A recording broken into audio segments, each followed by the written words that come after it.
G'day viewers, an easy way to work out your prospective fault current or your short circuit current.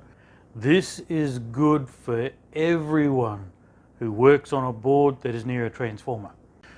Okay, first off, what we're going to do is we want to find out what the rated current of a transformer is. We'll start from there.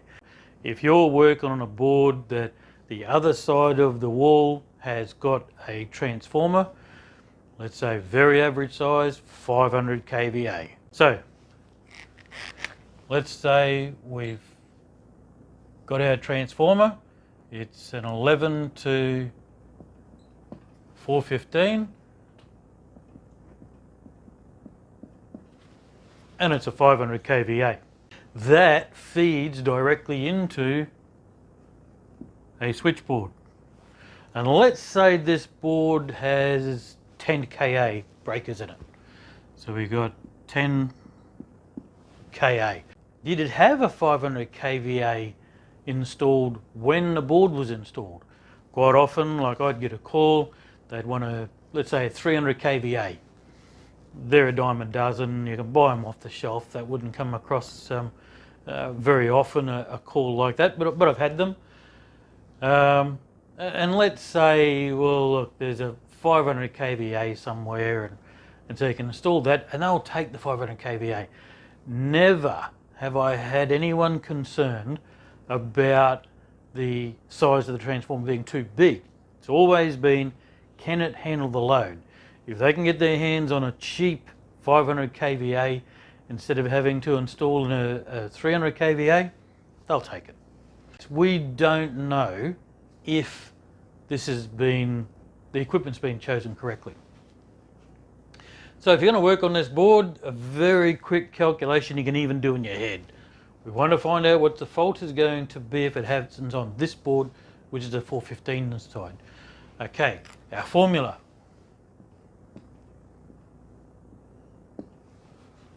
Remember P over VI, and of course if it's 415 it's three phase.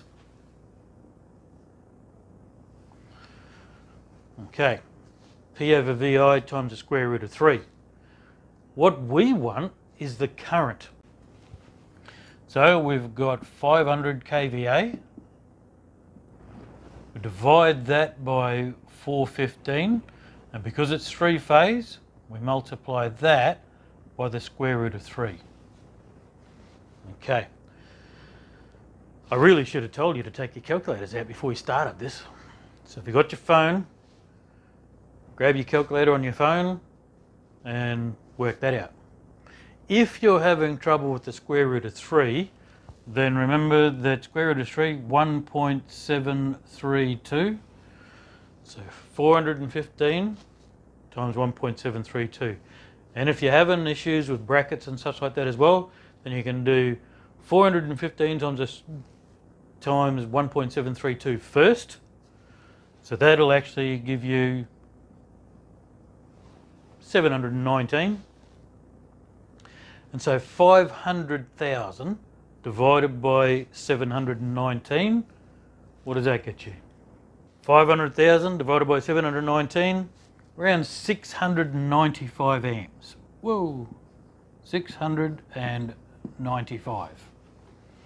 Okay, so that's the rated current of the transformer, depending on issues of ambient temperature and such. So now that we've got the rated current, we now need something that's really important and very, very interesting. The impedance on a transformer. Impedance, and you'll see it on a transformer, it has a percentage rather than an ohms value. A lot of things can be found out by the percentage, by the impedance of the transformer. Enormous amount of things. But right now, all we're concerned about is our fault current. Now I won't go into it much because we've got a very, very short video. But basically what we want to do is we want to divide our rated current by the percentage. Now, there's a few ways you can do this. I'll show you the easy way. You still need a calculator for this though. For this particular case, let's say it's 5% impedance. Now that's the most common size or the most common impedance you're going to get is 5%. That's a very average run-of-the-mill transformer. So it's 5% impedance. And if you can't get to the transformer, let's say you're doing a quick calculation on this, you've got your transformer, you've got your switchboard, you want to find out what's the fault current going to be on this thing.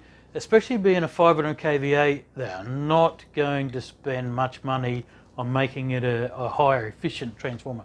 So very, very likely a transformer of 500 kVA would be 5%.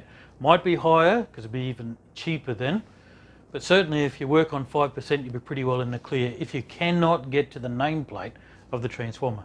So we'll work on just 5%. And there's a few ways you can do this calculation, but I'll show you one way that will make it easy for whatever the percentage is going to be. 695, divide that by 0.05. And that would give you an answer of, well, I don't know. What's your calculator say? And you should get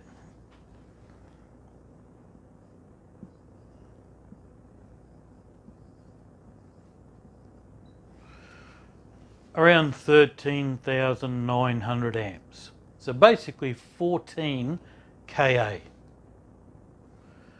Then you go to your board and you say, if I'm working on this board, if anything goes wrong, I'm looking at 14 kA as opposed to 10 kA. So it's not rated correctly. Now, I'll hold the video there, but what I will quickly say is there's other things that could be in place. For instance, the length of this cable, as mentioned in the last video. Remember I was saying if it's 50 meters of cable, you're probably looking at 50%.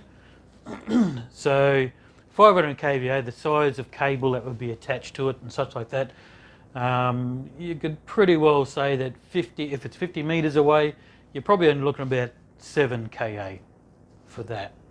Unless you want to go through and you work out your impedance of your cables and add that to your transformer and such. But 50 meters, you're probably looking at about 7 kA for that. The other thing is if in the cabinets here, if we've got HRC fuses in there as well, then the HRC fuses above your equipment would usually be there for high current fault levels, and so your fuses will take the fault. So you would be able to have 10K even if it was 14K on the board. So that's it. I know this video will be a bit longer than normal, but that's how you do fault current. A very quick way too, the calculation, if it is 5%, you'll notice that for 695, let's say 700 amps, if it's 5%, then 5 goes into 120 times. So you could quickly work out that 700 amps multiplied by 20. Obviously 14,000. Or if you were to say 700 by 10 is 7,000, and then double that. Either way, you can do it quickly in your head. The only thing is that if you get used to just doing the multiplication side of it, is if you do get a transformer that is 5.2, 5.7, 4.5, 3.6, something like that, then that calculation will be easier for everything, rather than trying to work it out the multiplication level, multiplication way. Okay, hope it helps. See you tomorrow.